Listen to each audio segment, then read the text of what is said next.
Top 3 Scariest School Horror Stories You Won't Believe. If you've ever walked through the halls of a school at night, alone, you might have felt that eerie chill crawling down your spine. Something isn't quite right. Shadows linger a little too long. And the silence, it's deafening. But there are stories, real stories, that prove that schools are places where the living and the dead cross paths. So, before we dive into these terrifying tales, make sure to hit that subscribe button. You won't want to miss what's coming next. Trust me. Story number 1. The Haunting of Room 212. It started like any other day at Oakwood High. A group of friends, Sarah, Mark, and Jessica, were staying late in the library studying for an upcoming test. The library was empty, the only sound the tapping of fingers on keyboards. But as the clock struck 9 p.m., they noticed something odd. Room 212, the classroom next to the library, was dark, but it had never been empty before. Sarah, the curious one, suggested they investigate. "Maybe the janitor forgot to turn the lights off," she said, her voice shaking slightly. As they approached the door to room 212, they heard it, whispers. Soft, unintelligible but unmistakably whispers. The door was ajar, just enough for them to peer inside. The room looked completely normal except for one thing. Sitting at the desk in the front of the classroom was a figure, hunched over, facing the wall. They called out, but the figure didn't move. As they stepped closer, the air grew colder. Mark reached for the light switch, but before his fingers touched it, the figure slowly turned around. Its face was blank. No eyes, no mouth, just smooth, pale skin. And then it smiled, a wide, grotesque grin that stretched too far. The room went cold as a voice echoed in their heads, "You shouldn't have come here." Panic surged through them and they bolted, running down the hall to the exit. But when they reached the doors, they found them locked. The whispers followed them. The walls seemed to close in. It wasn't until Sarah screamed that the door finally opened, but only for a moment. When they looked back, the room was empty again. No figure, no whispers. But the smell of decay lingered in the air. They never spoke of that night again. And room 212? It was never used again. Ever. Story number 2, The Silent Janitor. Everyone at Maplewood School knew the janitor, Mr. Blackwell. He was old, frail, and quiet. But he always stayed late, working long after the students had gone home. Rumor had it that he never left the school, that he was always there even when no one saw him. One rainy evening, a group of students, Ben, Lucy, and Charlie, decided to stay after hours to film a school project. As they set up in the gymnasium, they noticed something odd. Mr. Blackwell was sweeping the halls as usual, but there was something wrong about him. His movements were too slow, too deliberate, almost as if he was watching them. They brushed it off as paranoia.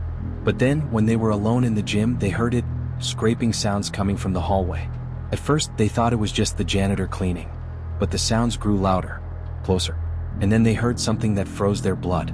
A low, guttural voice whispered from the shadows. "I never leave." Ben stepped forward, trying to calm his friends, but as he did, he saw it. The janitor was standing in the doorway, his face a twisted mess of shadows. His eyes were completely black, and his smile was stretched beyond what was humanly possible. Lucy screamed, but the gym doors slammed shut, trapping them inside. The janitor slowly shuffled toward them, his broom scraping against the floor, louder with each step. And then, nothing. The door to the gym suddenly flew open, and the hallway outside was empty. The janitor was gone. But the whispers, they continued. The next day, they found a new article in the school's trophy case. The disappearance of Mr. Blackwell, gone without a trace. But every year, on the same rainy evening, students hear the scraping sounds again, and they feel him watching. Story number 3, The Dead Teacher's Return. It was the final year of high school for Emily and her friends. They were no strangers to the rumors surrounding their school's oldest classroom, the history room. The old teacher, Mrs. Voss, had died under mysterious circumstances 10 years ago. Some said she had gone mad, others said it was an accident. But what everyone agreed on was this: after her death, the history room was never used again.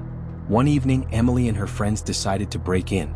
They wanted to see for themselves if the rumors about Mrs. Voss' ghost were true. The door creaked open, the air inside stale with dust and memories. The room was covered in cobwebs, but nothing seemed amiss, until they saw it. A single chair was placed at the desk, facing the blackboard. And on the blackboard in old chalk were words written, "I'll never leave." The friends laughed nervously, assuming it was just a prank. But as they turned to leave, the door slammed shut. The lights flickered, then went out. The room was pitch black. Suddenly, a voice, her voice, rang out from the corner. "You think I'm gone? You think I'm dead?" The friends froze. The temperature dropped to freezing, their breath visible in the air. And then they heard the scratching sound, like nails on a chalkboard. When the lights flickered back on, Mrs. Voss was standing at the front of the room, her face pale and twisted, her eyes hollow. "You should have never come here," she hissed. Before they could scream, the walls began to close in, and the room seemed to stretch endlessly. One by one, the friends disappeared as if they were being pulled into the walls themselves, their screams muffled, swallowed by the very building. The next morning, Emily's name was found scratched into the blackboard, along with a date.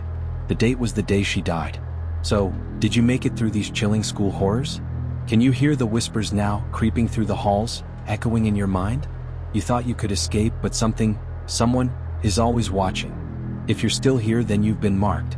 Subscribe now, because you'll want to know what happens next. The stories don't end here, and there are always more whispers, always more shadows, waiting.